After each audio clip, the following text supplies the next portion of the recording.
আসসালামু আলাইকুম, আপনাদের মাঝে আর একটা ভিডিও নিয়ে আসলাম।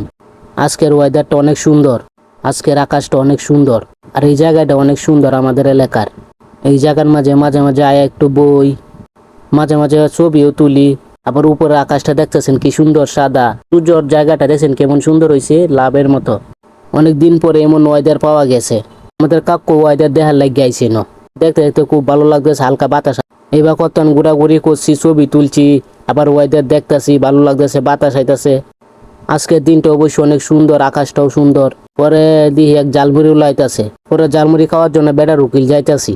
পরে জালমুড়ি কেনার জন্য চাচারা কইতেছে, চাচা জালমুড়ি বানাইতাছে। আমার সাথে আরেকজন ছোট ভাই আছে, সেও আমার সাথে বলতেছে আজকে আডাগুটি করে গিয়ে ওয়েদারটা সুন্দর। জালমুড়ি বানায় শেষ করছে, আমরা তো দেখছি জালমুড়ি। পরে জালমুড়ি একটু আটটা সামনে আইসি, এখানে গিয়ে বই একাইগা। পরে সামনে যাইছি, সামনে ছায়া জায়গা আছে, ছায়াত খাওয়ান যাইব সুন্দর করে। আজকের দিনে কোনো বত্তা খাইলে অবশ্যই মজা হইত। পরে এই জায়গাতে আইসি, আয়া বইয়া খাইছি, করতেন কায়া দিয়ে আরো ভালো লাগতো। আজকের দিনটা তো অনেক ভালো। আজকের দিনটা কার ভালো লাগছে অবশ্যই কমেন্টে জানাবা। ধন্যবাদ।